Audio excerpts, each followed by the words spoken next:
Welcome to the Real Salty podcast. Please join Stephanie and Caitlin as we dive into life in Florida, the good, the salty, and everything in between. We'll chat about real estate, family, sports, building a community, and all the unique things that make living in the Sunshine State so special. Plus, we'll bring on some amazing special guests to share their stories and expertise along the way. So grab your favorite drink and get ready to laugh, learn, and get a little salty with us. Hey guys, welcome back for another episode. We're so happy that you've joined us this evening. As recording date, it is Monday, January 13th. How are we already this far into this new year? No idea. I have no idea. How did this happen? I don't know. I wrote a contract yesterday and I put January 6th as the acceptance date. The woman was like, I'm like, oh my gosh, how did this happen? It's okay. I wrote a listing agreement the other day for 2024. So still looking to up my numbers for 2024. Remember, we're supposed to have 2025, Caitlin, not 2024. Maybe you're having a lapse. I am. My life is a lapse right now.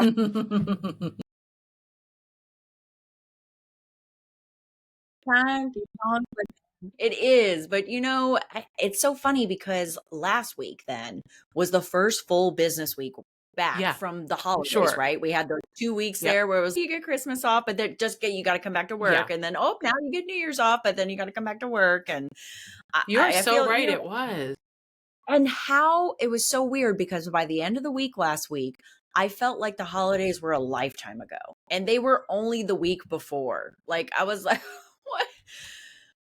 It's true. It's it's good. Idle's hands are the devil's hands, right? So it's better to be busy than not, but busy is right. Wow. Mm-hmm. Yeah. It's a wow. So, and I'm back in my podcast room. So that means Cooper has flown the coop, so to speak, back to his mothership USF in Tampa. So he literally, that was one of the last things he said is, you get your podcast room back. I'm like, I know. You know what? Hats off to a supportive son. I know. I love that. I know.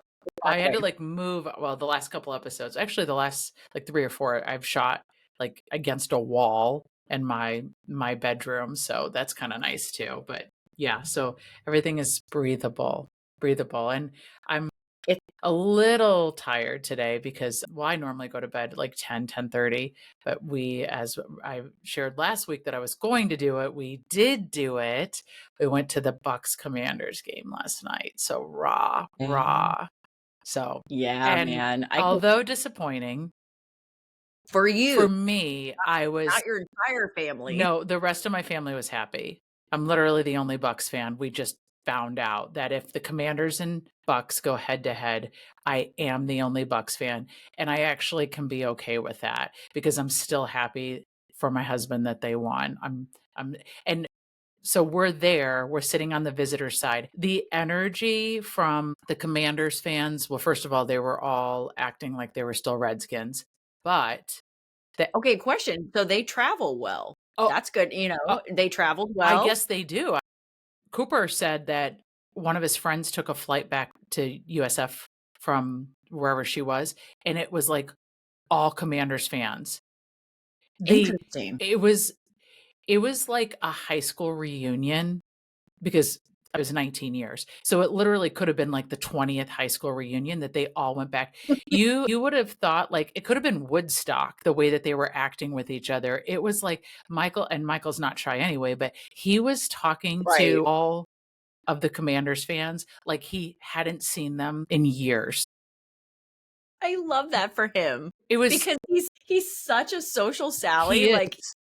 He was just in his element. He was and the fact totally that everybody in his element. Reciprocated it back to him, he probably had the best day. He did. He had the best day. And my dad and I went, and then Cooper took one of the seats, and then Michael took the other seat. And then my son Brody had accidentally bought some off of StubHub a couple days beforehand. So he brought his girlfriend, and this is the kicker.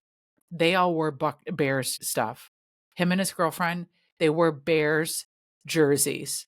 They were Bears hats, Bears jerseys.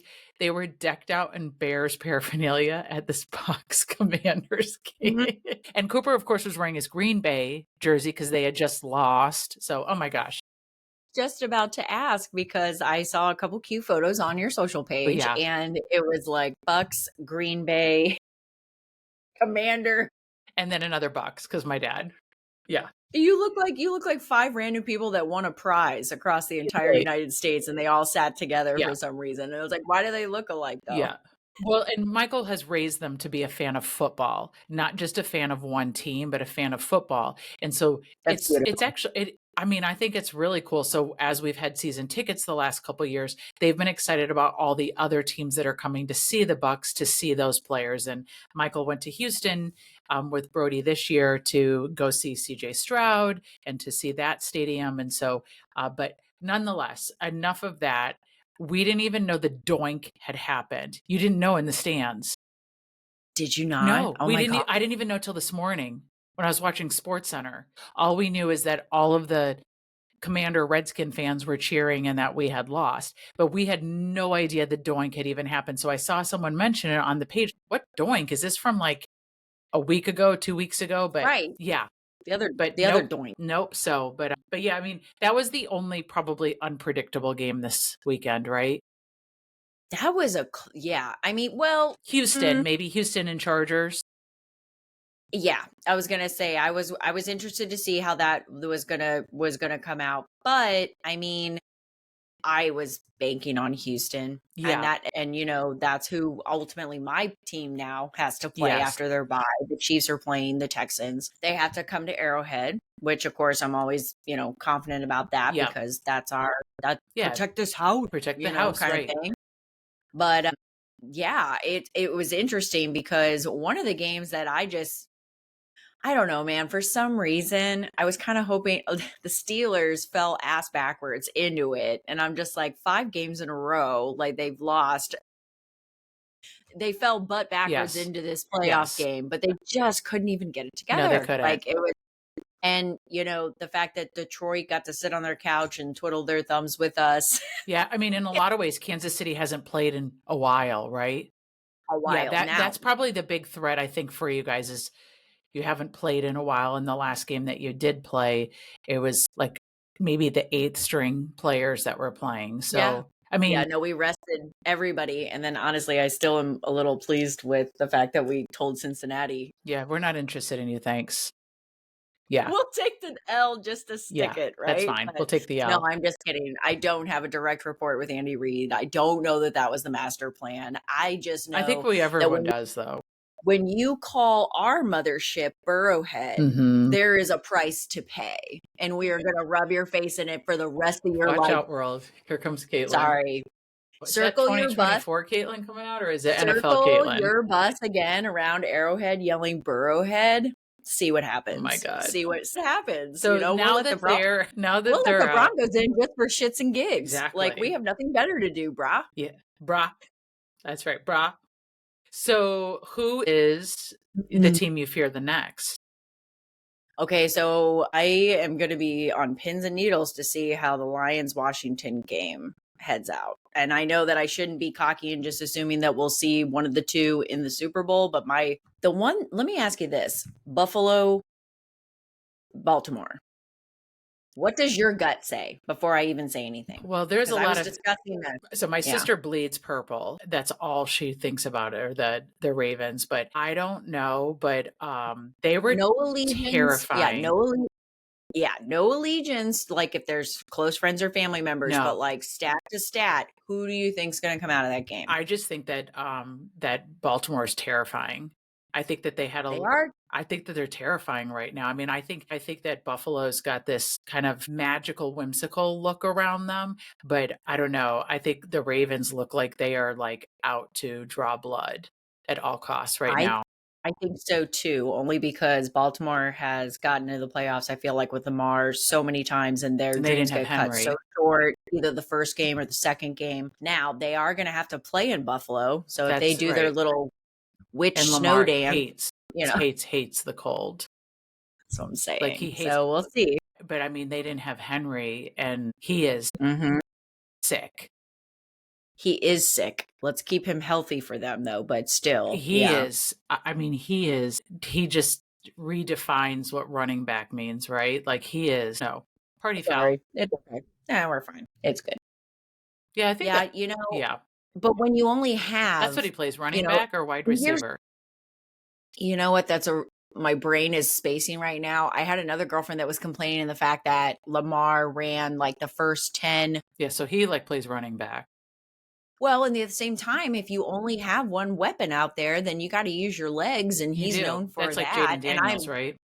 exactly. I am so not saying that Henry is the only weapon Lamar has. I would have to look into that more. That's not my team. I just watch, when it's on. But I don't know. I feel like Lamar is like, again, with coming so close and then getting bopped down and nope, nope, nope, nope, nope. He's like, I'm going to do it. Whether you're with me, all of you you can come along or not, but I am going to ensure that we get in here because I'm sick and tired of getting knocked out.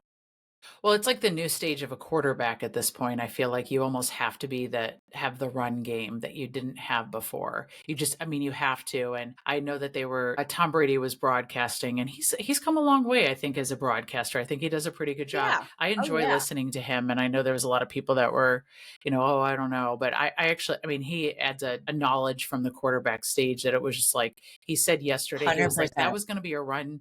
That was going to be a run game. That was a run pass. How do you know that? But he just does. He just knows the sequence. But the quarterback knows they just have to be different than they used to be. Like the Peyton Manning and throw it all the time, but not run is just not possible anymore. Just not. No. You can think about like a whole nother generation of quarterbacks, like, like you're talking about Peyton Manning, Roethlisberger. Yeah. Okay. Oh, yeah. Refrigerator ass. Oh yeah. Even Tom Brady, he wasn't a runner. He only ran if someone tweeted something about it, like, you can't run, man. And then the next game, I'm going to show them. That's the only time he ever did it. And he'll say I was the slowest man in the world. I love the fact, and then I'm going to date myself because I know we've been doing this for a long time now, but I love the fact when the commentators were actual players because it gives the insight on a whole nother level. And I have to say, like the first one that I kind of fangirled out about, I am so happy you're here doing this. It was Tony Romo. Oh yeah, I actually love him. I love watching any game. I know he's funny. I think that's the beautiful thing yesterday, and I think he did the Bills yesterday. Yeah. He did the Bills yesterday to like some of the commentators that just keep talking and talking and talking. But he does talk a lot, but and he and Brady can't comment on any of the referees because he's part ownership and that's against his bylaws. So but Tony Romo can, and it's hysterical. I know. So I'm like, give me the tea, Tony. Let's do this. Like, what's going on? Who do you think? What do you see? Yeah. Just kidding, man. Yeah. But no, I'm really excited about that. It's interesting you say that. It's always a concern when they haven't, you don't have that rhythm that you're coming off of. You get the bye, which is a goal. It's of course in my mind, it's kind of a gift, a bye as well as home court advantage. Or home field. By the end of the season, we're all banged up. We got people with injuries, that extra week and 2 weeks, to be honest, because like you said, we put out our B company on Broncos, but Houston looks kind of scary. I'm not gonna lie. They're gonna be coming off of a run where they are just like another one, knock them down, let's go. Mm-hmm. But I would love for them to just hit that wall in Kansas City. Now, when it comes to Buffalo or the Ravens, we still will have. You don't want to see Ravens. I don't. You don't want to see them. I don't like that. I don't care if Buffalo's beat you this year. You don't want to see the Ravens. I just don't think you do. But just shout out to all my lovely Bills fans because I know, we've got so many of them. Friends. Could we be better friends still if Baltimore cut you, or do you want me to just? Again, because I don't want to get cocky with it, but it's cute because I remember when on my social, Trish posted the photo like, see, Chiefs and Bills fans can be friends after game day. And of course, her lovely Bills won the regular season game. And I was just like, that's okay. We let you guys have that one to feel better before we knock you out every year in the playoffs. So I don't know. We'll see how it turns out. I think that I'll find myself cheering for the Ravens, and not just necessarily because of my sister, but I just think it's their turn at this point. I think that the Bills have a little bit of work to do still. I think they have to clean up a little bit still. I was just going to say, when it's their time, there's a lot of Bills fans that would argue, like, it's been our time, kind of thing. But let's say this. We know we're going to retouch on this next week because we just can't help ourselves. We are true football fans. But right now, if you had to, okay, who do you think it is going to be from the NFC, AFC? Who do you think is going to make it to the final dance? Just right now. Well, obviously, I think the Chiefs. I just don't think that they can. I don't think that they can be, and I do appreciate the three-peat. I really do. Can't be stopped, baby. It can't be stopped. It just can't Just let it happen. It's just better for everyone to let it happen. Yeah. I do think the Commanders will give the Lions a run. I always feel like they're running on fumes. So Detroit, but I think that, I don't know, that one of the things that the Commanders did. I know a lot of people. Yeah. Sorry, I was just gonna say it's gonna be heartbreaking either way because the Lions fans came so close last year. So close. And not only that, but they're probably, from what I understand, like their defense and offensive coordinator have been like two of the most requested people for head coaching positions for next year. So it's hard to not think about that as a rebuild too, right? And that's all the way back to start. Do not let go. Yeah. Do not let I don't know. Who are you predicting? So, okay. So we have the games this weekend. Let's make predictions. Let's pretend like we're super serious sports analysts or we're holding up little cards like they all do, that they act like they're just choosing on a dime, but they just happen to have these beautifully laminated cartridges on their hands. Personally, I think Washington is amazing, and the Cinderella story of it all, I hope they do go all the way. I think Detroit's going to win. Yeah. Only because they're the higher seed. They have home field advantage. That dome is going to blow off of that place. And so I know many a Detroit fan, and again, it's going to be a nail biter, but my money would be on Detroit. Then, of course, they have to play the Eagles. No offense, Jason Kelce. I hate the Eagles. I forgot about the Eagles. I'm going to have Detroit going all the way to the dance. And so I forgot about the Eagles. You're right. I know they get to sit out and watch what happens between the Lions and the Commanders. So we'll see. I don't know. I just think I think it's going to be Detroit and Kansas City at the final dance. Yeah, I think that's pretty much what I think too. I think it will be too. And I think that would be a good Super Bowl. I think that would be a really good Super Bowl. I think it's going to be a really good one either way because I'm partial. If it's Kansas City, Washington, or if it's Kansas City, Detroit. Let's go. You think that Washington really could maybe pull this out, huh? If they can get through the Lions, I think with the bye week that Philly has sat, they have a chance to get through them. If they continue the momentum and don't get injured and all the things. Do I think Detroit can beat Philadelphia? I would love to bet that yes. I want them to beat. Yeah.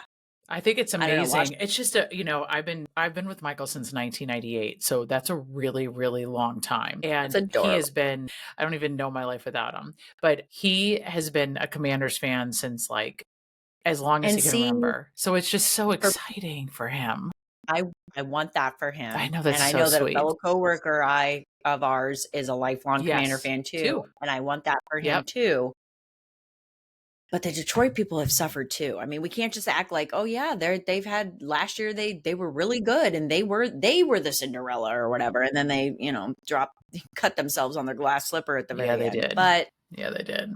It just, I don't know. There's so many out there. There are. It was just so cool to see them. They all crawled out of the woodwork last night at the Bucks stadium. It was actually really cool. I found the Bucks fans to be a little cocky and condescending, and probably because they were all nervous that it wasn't going to continue is honestly what their issue was more than anything. But the Commanders fans, like my dad was like, do they all know each other? I'm like, they're acting like they do.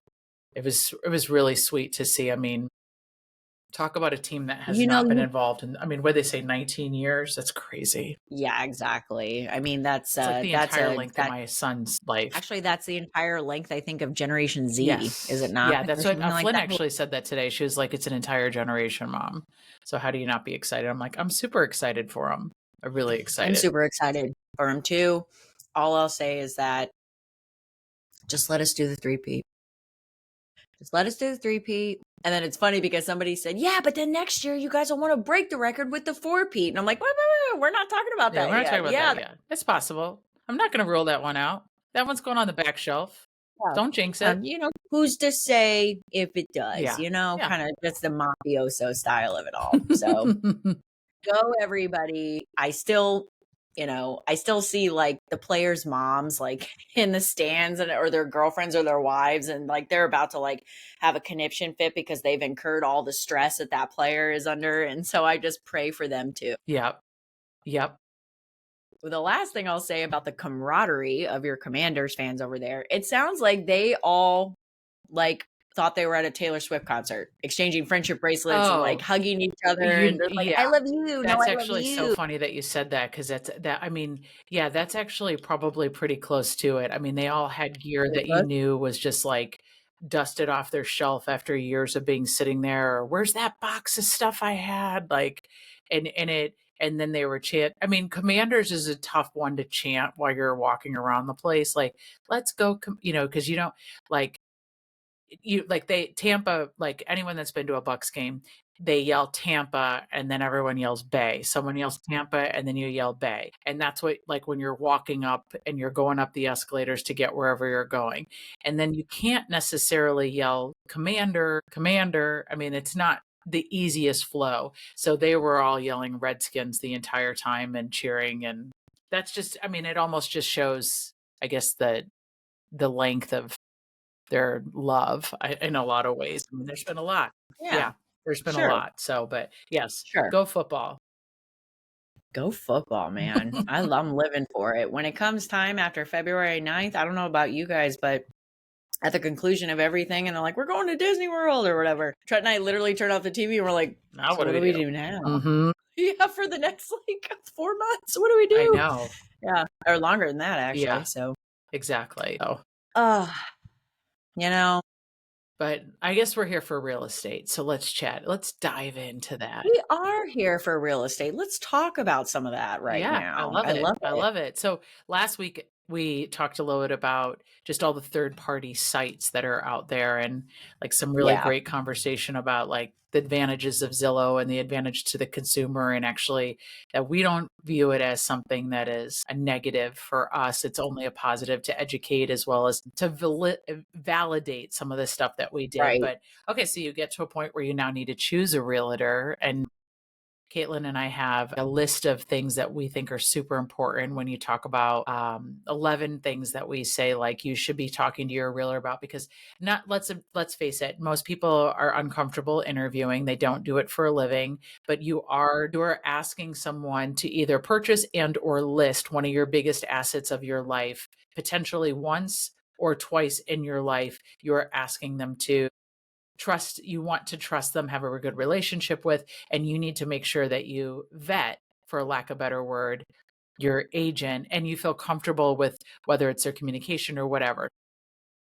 Let's dive in. And let's dive in. But the one thing I'll say too is that we don't just do this for fun. We keep up to breast on all the reasons of why we're going to make sure that your transaction is smooth. So let's get into why it makes all the difference. Yes. Yeah. And even and we want it always to be one of us that's chosen. But nonetheless, like we recognize that these are huge transactions that you're doing, and you need to find your people with this. Yeah. So, but yeah. So, okay. So when we break this down, I think that one of the things, the first one is always about like how many homes does your office and your team sell in a day, a week, a month, and why is that important to ask? Like as a consumer, why would that be? You think for someone to vet someone on that question? I think it's really important because, we all were what I affectionately refer to as baby deer agents, right? At one time, we just got our license, we're getting in, we're figuring it out. We obviously have a passion for the industry, or we wouldn't have gotten in it, or a passion for helping people, because at the end of the day, that's really what we do. We help people. Yes. And so to make sure that you have the correct team on your side to help you as a consumer through this process, It can make all the difference because yes, we would all love to think that, oh, we're going to go under contract and then we'll do our inspection and then we'll all talk about the fact of what was found and we'll all agree upon a price and we'll move on and the title comes back clear and nobody's Uncle Bobby's still left on from 1977, even though the house has changed hands 3 times. And I won't get into everything, but there's in this, yellow brick road that you have to follow, there's a lot of trap doors that can occur or opportunities for making sure you have the right team member on your side that can help advocate for you and lead you through those dark times. Exactly. But with that said, when it comes time, the company, the brokerage, and then the agent, it does make the difference because if you're going to be their very first one, would you want to be the very first one?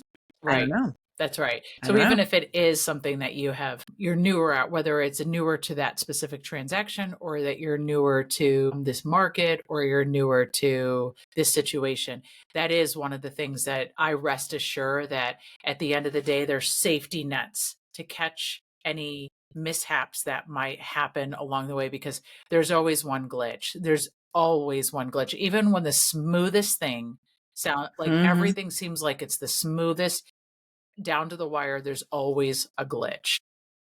There's always a glitch. And I think that too, when it comes time to hiring an agent to help you with this transaction in your life, you need to look beyond the agent. So, I mean, Stephanie and I are fantastic, but what we come with behind us makes all the difference for you. What makes me stronger. Exactly. So when we talk about the fact that we have our own listings team, we have a compliance team, we have someone to make sure that we're on top of crossing T's and dotting I's. We are marketing it across 140 plus platforms internationally, most recognized brand. I don't know if you can get another powerhouse that has it fine-tuned the way that we do to make sure that we are on top of it. I don't know. And we're always in learn mode too.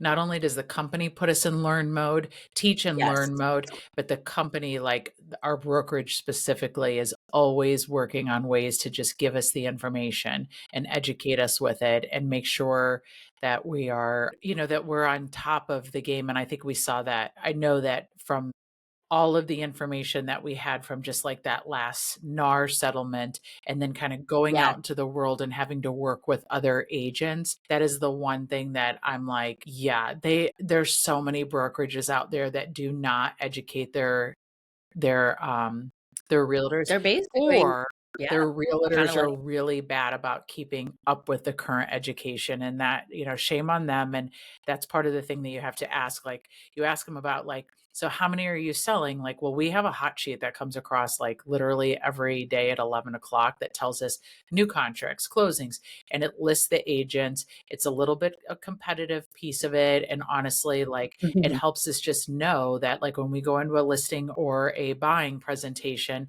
that we're talking to the client and trying to gain their trust, we can reference the amount of transactions that we are doing as a brokerage. And I think that that's super important. And then it just kind of bleeds into the next point of like, so that back end support, like, do you have back office support? Do you have a leadership team? I mean, all of those things, you want to embrace the small guy, and I get that, but they've got to not only have the back end support to help them through those safety nets or some of those situations, also that they utilize them if they have them available to them too.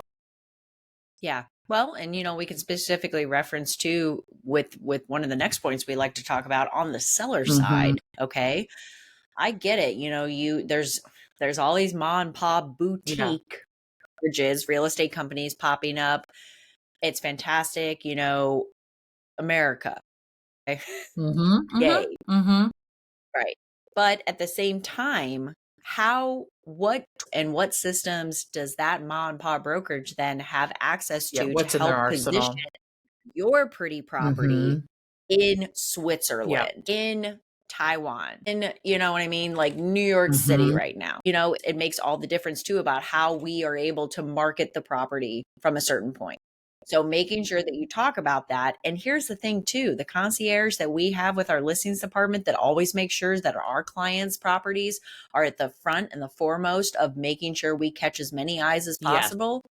Is that not the goal, to widen the buyer pool specifically? But Anyway, I'm throwing out a lot of industry terms here, but it's I true. love a fact that it's, ma and pa, door knocking, flyer handing out, beautiful, love it. But we have to think bigger than that. We have to think bigger than that, because what if we're in a town of 300 people and I'm only door knocking to 300 people? That isn't even really applicable to us because I know where we live, but I just think back, I'm like, that's not going to work, honey. That's cute. Yes. But yes. yeah, but that guy in, Orlando isn't going to know that your property's for sale. That's right. No, that's right. And pulling it back to even that piece that you were just talking about is that in what we talked about last week is that third party reference, is that do they have access to all those three, that third party listings, and are they working with it? And we mentioned on Showcase Zillow opportunities that we had last week. And yeah, it's just a matter of making sure that you have the right support team with it. And then it bars the question, like, so from a pricing standpoint, that gets a little tricky, right? Like, okay, so what are you going to price my house at? What do you think I should offer? Sticky questions right there, right? And one would think too, how did you come to that? Yeah. I can't tell you how many times, though, do not fear asking us how we came up with this figure that we're telling you, because a good agent, a due diligent agent, is going to show you transparently exactly how we came up with this comparable market analysis. Not what you want to hear. Not what this estimate says. Not what you want to hear. And, at the same time, honesty is always the best policy. So, yeah, it is. And in this specific market, it's really tough because we're moving like monthly. Everything is changing. It's just changing so quickly because we were, we talked about it last week, the micro market. And then you even talked about just there being market conditions within each one. It's so true. And you can find any realtor out there that's going to give you the answer that you want to hear, but it doesn't mean it's the right answer. Like, it just doesn't mean, and like, I had this conversation with, a seller that I have. I said, you actually just might not like the information I'm giving you. Like, and I am apologetic to it because I'm empathetic, but at the same time, like, my job is I pride myself on being honest and due diligent with the work that I put behind it. I'm not a robot shooting out these numbers. It's after methodical information that I'm giving you that you know this. Like, I'm not trying to upset you and or devalue your property, because the market is only what it's worth. Like, it's only what it's worth.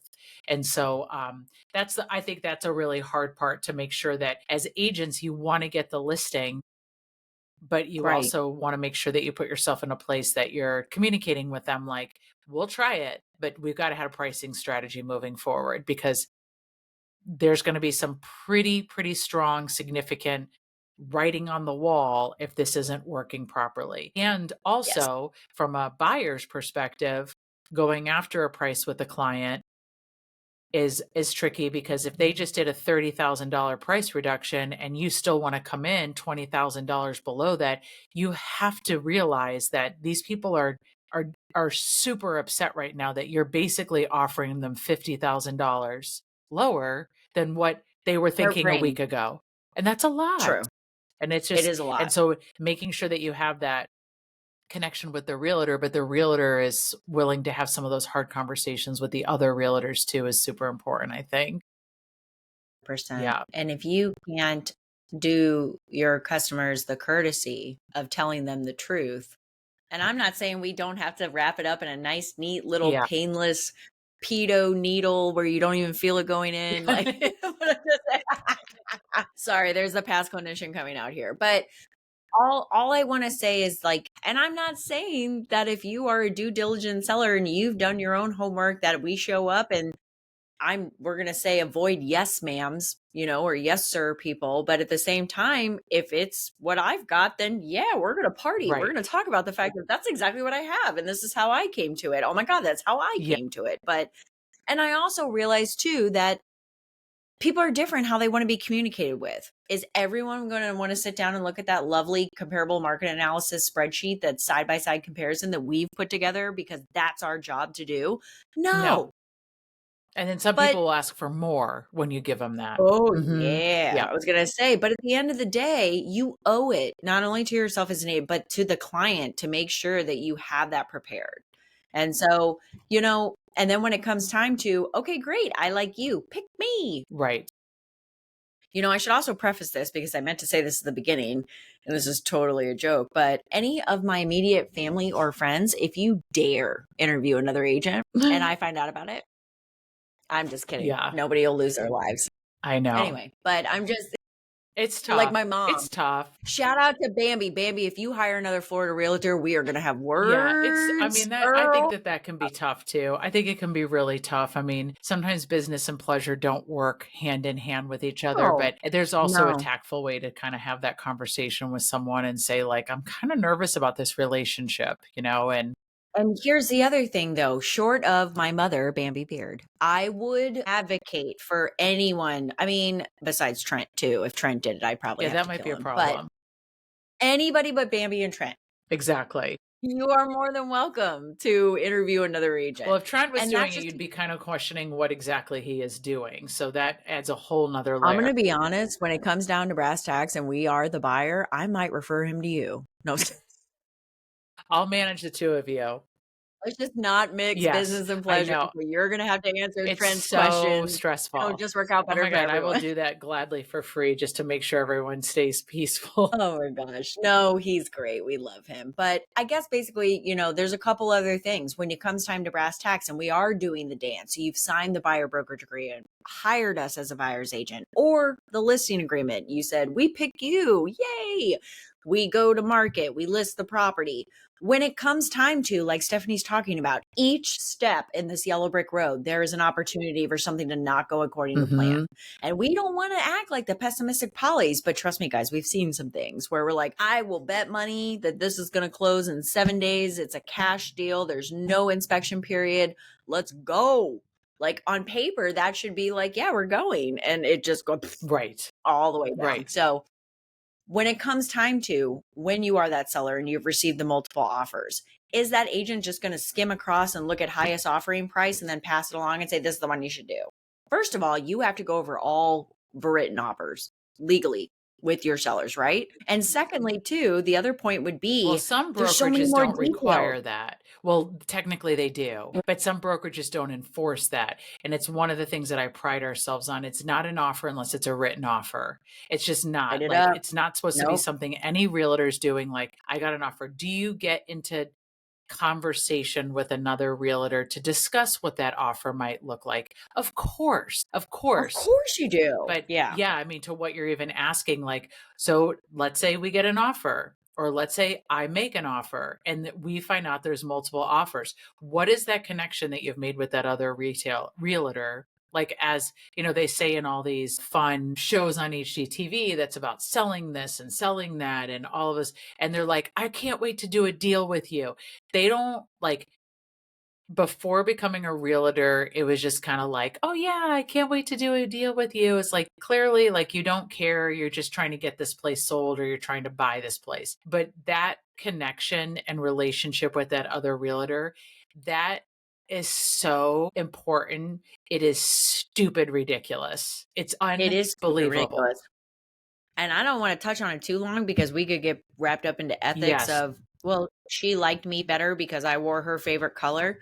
That's not what we're talking about, guys. Okay, it's not surface level to that. Like, for example, the last buyer that I worked with, there was a multiple offer situation when it came time to the single family home that they wanted. There was another offer on the table. And this is what I was getting at. It's not just clear cut of offer price. Are these people dragging out this closing for 2.5 months? Are they saying that if you accept my contract, I can do a switcheroo and reassign that to a brand new buyer that you have to then play with because you said you would allow it on my contract? It could be a multitude of things, guys. They could write a 30-day inspection period. Go fuck yourself. Yeah. No, that's right. It's the truth. We're not going to take it off the market for 30 days for you to come over and stair step your feet because you think that the metric system is broken because we're America or whatever the reason would be. You have to look out for your seller's best interest. So My deal, it came down to, it pretty much was a side by side, the listing agent, but we had been in communication. Everything was professional. It was very respondent. It was a back and forth. It was a thank you, no thank you. Kindness will get, flattery will get you anywhere. I mean, number one, too. And so with that being said, though, it came down to, I would like to pride myself on the existing relationship with the listing agent. But for ethics reasons, we're going to say nobody behind the curtain was like, let's do this and that. It came down to, this seller wanted to choose this contract because my buyer was a fellow veteran and they wanted to sell the home as a veteran, a retired veteran to another that story retired sometimes veteran. really matters. These are emotional purchases sometimes to people. And would they know that we were a VA offer from our contract? Of course. It's a VA offer. That box is checked. I had already pre-warmed with those conversations with the listing agent and finding out that her sellers were in fact veterans. Oh my God, my buyers are in fact veterans. So that was a topic of conversation that happened well before we put paper to pen. I mean, you're so right. And every different, I'm thinking about in the last week, I've written 4 contracts. I mean, yay, go me. So exciting, right? But I've been the buyer side for 2, the seller side for 2. The buyer side, all of those details really matter because you don't know on the other side from a seller, or if you're a buyer or if you're a seller on the other side of a buyer, what matters. And sometimes it's strictly professional or financial, and sometimes it's strictly emotional. Michael and I are a perfect example of that. I'm a little bit more cut and dry when it comes to math is math to me. It's just the way my brain works. It's literally math is math. Whereas Michael and all of the homes that we've sold, as I've mentioned before in many podcasts, I'm not as nostalgic. But for him, it's super important that the person that's going to buy the home is going to love it the way that we have loved our home. And that, as a realtor, you need to almost be asking your realtor, tell me about a time that you went into a multiple offer situation and how did you handle that? And they can give you real life examples and not just, well, I present it, I submit it, I give them what the best offer is, I tell you to make sure you put in your best offer, and I follow up. It's not just about that. It's a transaction. At the end of the day, that's what it is. But sometimes it is so much more emotional, and it's so important for your realtor to understand that. I just had this conversation during the not the Eagles game. God, I can't even think about my life right now. I just had this conversation. Who was I talking to? Yes, no, during the Green Bay Eagles game yesterday. Okay. And I'm going to try not to get too much into details, but basically I have a friend. She wound up listing a property with another agent. She has known this woman for decades. Yep. Okay. Totally understandable. Totally understandable. I watched this happen last year, pre-hurricane. I watched it. I knew what the market was doing because it was here along the beaches. That listing, I won't even go into a lot of details, but it didn't sell. Okay. So the hurricanes have come now and it is temporarily off market. It has expired. A situation was brought to my attention that during the time that it was listed, there was an assessment that would be coming down. So for an example, if you own in a condo or a townhome where you're paying an HOA, obviously for the good of the greater good, there's certain projects overall for the community that they will pass what's called special assessments. So if I pay $500 in my HOA fee, but let's say the staircase for the entire building needs to be repainted, each unit is going to get assessed a certain amount of what your part is for this tab. Okay. Mm-hmm. So that is the assessment. That's the quickest way I can explain it for people that aren't familiar with it. Because it hadn't officially come down, the agent would not entertain the buyer's addendum of seller will leave behind whatever X amount for buyer to credit assessment regarding blah, blah, blah. That box. She claimed that it would be illegal for her to do that. Now I'm saying we are going to be completely transparent in the fact of we don't know what the final thing is. We're giving you the information as we get it in real time. The board hasn't passed it. You want to buy it though. What would make you feel warm and fuzzy without knowing the final tally to close beforehand? And that seller would say, I feel fine leaving this behind for you. Good luck to everyone. That never even happened, Stephanie. Really? She killed it right then and there.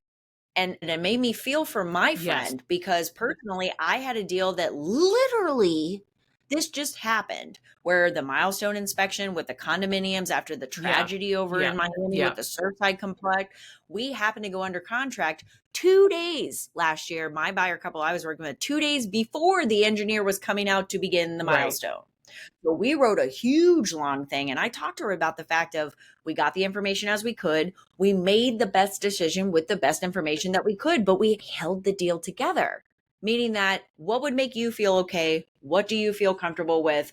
Are you okay not knowing? Yes, let's move forward. Like what will be that gets this deal done that both parties feel comfortable? I didn't mean for that. Yeah, I didn't mean for that to get so into No, detail it's for true this though. example. No, I mean, but the guess real what life my point examples is, are what actually warrants exactly what we're saying though, is that you have to actually get into those details with the prospective realtor, seller or buyer side, just so that you know, like that they have had to navigate through some of these really complex situations. And tell me about that time and like how you went through it and how you kept the deal together.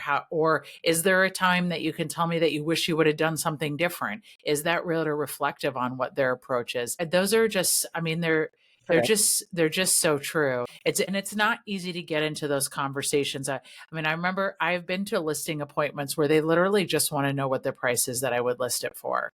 And it's like that. And I respect that too. And I'm not trying to skirt the whole issue, but it's like, this is what I would list it for. Here's a range. I'll do what you're comfortable with an action plan in place.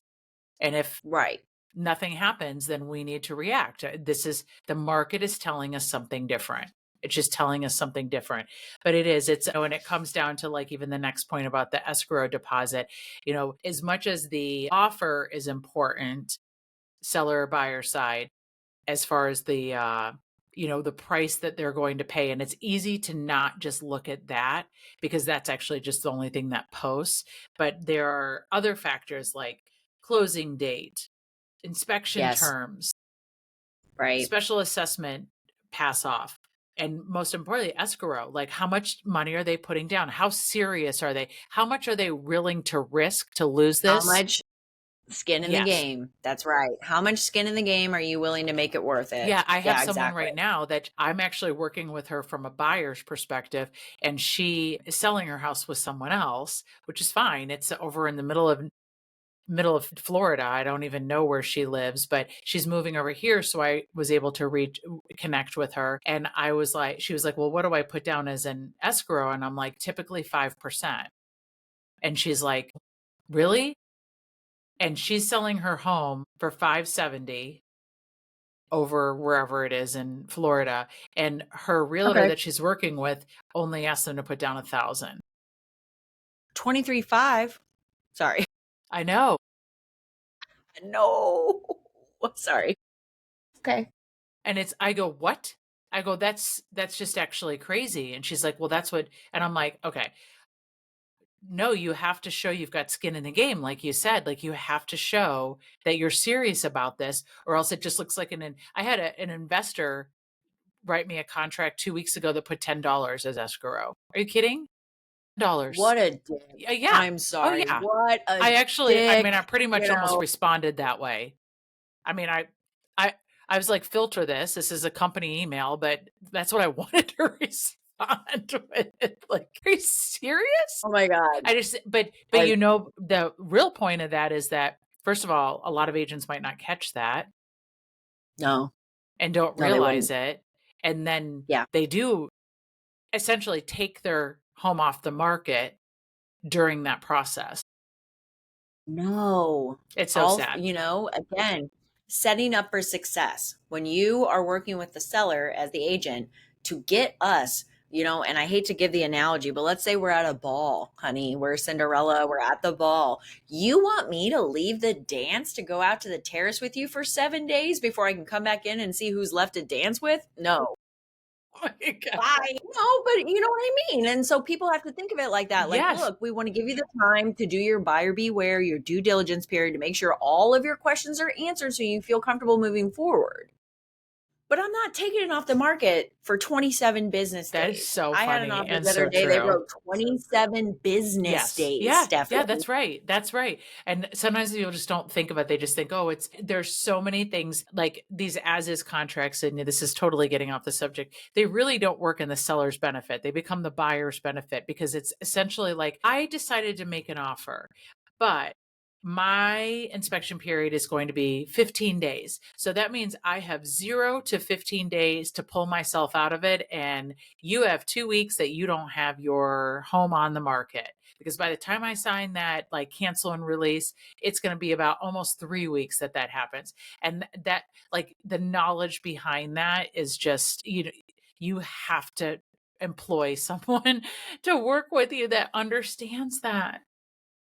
Which kind of brings me, and I know we're jumping around, but I know we're kind of getting up against the time. How long do you think it is suitable for a buyer to be able to get through their financial loan approval period? So again, asking that seller to take their home off the market for the buyer that's interested in it with a purchase contract. If you don't come with a pre-approval letter, if you don't come with a proof of funds to show that your Wells Fargo account has enough money to walk the walk, that you're talking the talk, I'm not going to advise my seller to take their property off the market until you can provide such. And for any agent that would get ahead of themselves and then be like, well, we have during this entire what's called loan approval period process, 30 days? Yeah. For you not even to give me a letter to say, yeah, Navy Federal says we're cool. I mean, we're going to look into it like a lot more, but like, yeah, they're cool. Like, just give me a letter saying you're cool. And I'll feel more comfortable and it's with definitely that. not as bad as it was in 2008, where you could actually just like pull up a letter practically on the internet and you could just put in your name and say, I'm approved for $3.3 million. That's cool. I'm pretty sure I could just take a selfie, be like, yeah. You could have. You actually could have. And it is funny because we had a friend, Michael and I, 2008, Michael and I owned our. So 2004, things started getting really heated and it was like pretty good game at that point. And that's when Michael and I bought our first house. We had a condo before that. We sold it. We made great money off of it. We owned it for a year and a half. That was with that lady. keep talking. I know it set us up for life, truthfully. That was with that lady that was a jack of all trades, but the queen of none. And then we sold it, not with her, because of course I wasn't going to choose her. We chose another one who I thought was lazy, but that's besides the point. And ultimately, these started the whole derise of why I needed to get into real estate because I was tired of dealing with these agents. So then we bought a home. We bought it at kind of at the peak, a little tangent for me. We bought it at kind of at the peak. And then 2008, I remember a friend of ours, and I'm going to say that, like, I'm going to make up a profession. She, let's say, worked at Jiffy Lube as an hourly employee. I'm just making up a profession because I don't want this to backhand me. She got approved for like $800,000 house. And Michael and I really like $800,000. And I remember her brother telling me, and I remember saying to myself, what are we doing wrong? Why would, like, we're two people that have professions, not just jobs that are hourly jobs, salaried professions. Salaried careers, right. Yeah. And granted, like, and this was like kind of we had, I guess, 2 kids and one on the way. So we knew what our daycare bill was. Like, it was like another mortgage, maybe more than my mortgage, but neither here nor there. So we knew like the daycare mortgage, and then we had our mortgage. And I remember saying, like, are we doing something wrong? Like, how come we cannot get approved for something like that? Well, we could have. We also knew what the monthly payment was going to be and knew that we couldn't do it. But like back then, and I'm totally getting off on a tangent, but that's like the other piece of it, is that it's just like, I don't even remember where this came from, but like, no, it came from the financial loan approval period. Okay. So then going back to it, totally. Wild West in 2008, where banks were like, sure, we're going to give your Jiffy Lube oil change you, but $800,000. Thank you for pulling me back on track, because I was a little lost for a second. I got a little lost. And I'm not even drinking. I just have water right now. So that's okay. I know, it's so bad. So bad. I know. I actually have I have 2 more calls tonight, so I just can't drink right now. So I'll be spending them. You're a good girl. But anyway, but let's go back to that pre-qualifying letter. Like, well, if I'm the seller, like, how's your seller handling, how's your seller's agent as a realtor, how are you handling that? Well, I'm calling that mortgage Yeah. officer. I just want to Yes. talk to you about, what can you tell me about them? What about the strength of the loan? Any concerns? And that Yep, that has to go with the Has to. The communication. I mean, communication. how many of those agents out there are actually gonna pick up the phone and call Yep. Brendan at, sorry, but, Totally. like, Greater Florida Credit Union and be like, "What's up, Yeah, Brando?" exactly.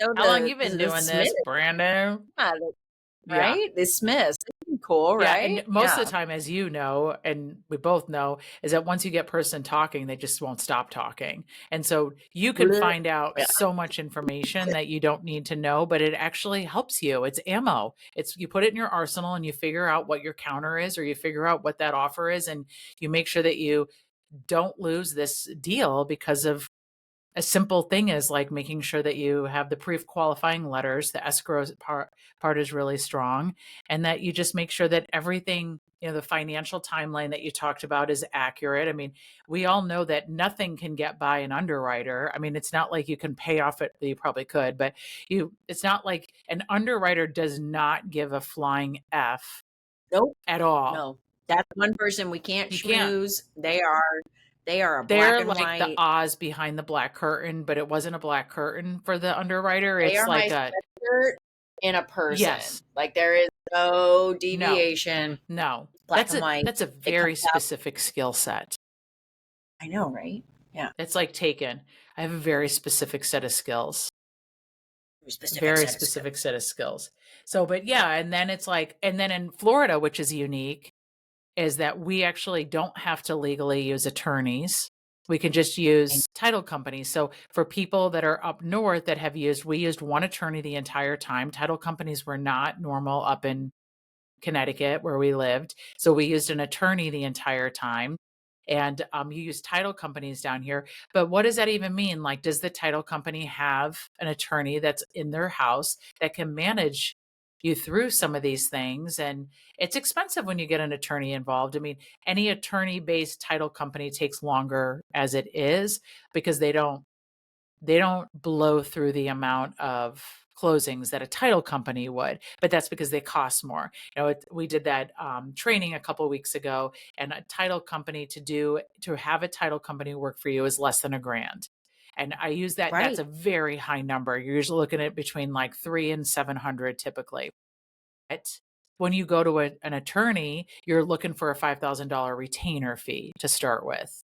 And you don't have to, I mean, that's one of the benefits is that there's so many real estate transactions that are done in the state of Florida. The only way for them to keep moving is to have a little bit of a side process. But do they have an attorney involved? It's crazy. There's so many things that can Yeah. happen. There's so many things that can happen. And when it comes to basically, whether it's you're working with if your state is specific in attorneys, basically it all has to do with verifying ownership. Okay. It has to do with the fact of you, Jane Seller, have the right to sell this because we have the proof of how you acquired the clear title for the property. And let's also talk about these liens. And let's talk about the fact that if I have to find out one more time that there's something stuck on there from 1978 from God. Uncle Billy that hasn't been caught in the last 3 Transactions. It's sales unbelievable. of this house, and our title company finds it. How did these other ones not? I don't know. My brain doesn't have the capacity to understand completely how not, but all I know is that we work with the best. They're going to take care because we take care, and it makes all the difference. I know we threw out a lot of specific reasons, but at the end of the day, guys, again, if you're not Bambi Beard or Trent Evans, you can interview the agents to your heart's desire to make sure that it's the one of, I like the way she, tells jokes. I like her perfume. Okay, that's getting creepy. But in reality, you need to realize that there is a job to be done. Okay. This is business. This is how we do our business. And this is how we're going to make sure that during this life event for you, we're going to take care of Yeah. business. Yeah. Okay. But that song, taking care Exactly. of business. I won't torture the good people, but just Do your due diligence. You owe it to yourself. It's one of the largest transactions you're going to do of your life. do it. please. And then honestly, you know, if Stephanie and I, we are only licensed in the state of Florida. Yes. So for our good people that are back home, we know enough to know enough though. Yeah, So if we no, need to that's right. figure And out I'd what be the more than local happy laws for are, some of my friends to vet other realtors for them. I have no problem. 100%. And also, we have to keep in mind too, guys, if you are tuning in or listening from another area outside of the greater state of Florida, or maybe even outside the greater Tampa area. I mean, Stephanie, I'm not driving to No, Miami. I don't even want We're to drive to licensed in Tampa. I mean, Florida. I'm just being I honest. don't know. Hillsborough is like off my list. I mean, I'm going to pass maybe 3,000 houses on the way to Hillsborough. I can't sell one of them or buy one of those. Yeah, I can't do it. I got to refer that thing out. I can't do it. I will refer for Dunedin. Yes. I didn't want to go there, but me too. For the good people in the local Me areas. too. But basically, what we're getting at is, you have any questions, you have any feedback, you have any comments for our faces, please feel free to give us a like along the socials, shoot us a message. We are going to semi-threaten you good people with the fact that we're going to bring back our Q&A episode, Yes. because that was one of our more popular episodes. So if you have any questions regarding real estate, regarding football, regarding life, regarding why does Caitlin always have the same sweatshirt on? Yes. Yeah, we're both wearing Please. neutrals today. Yeah. We're And we're in very sweaters. We're January in Florida. well, and that's the other thing for the good people in the Northeast and the Midwest. Your weather's in my yard. Come and get it. I'm done. Exactly. Come get your yard. I'm about to call the SPC or SPCA on your freaking cold weather Come dog. get your weather. We're sick of it. All right, guys. Well, again, thank you so much for tuning in, and we hope to hear from you guys very soon. Stay tuned, because you know next week we're going to be talking about NFL and God knows only what knows else. what. It's good to see you. Bye. Bye. Thank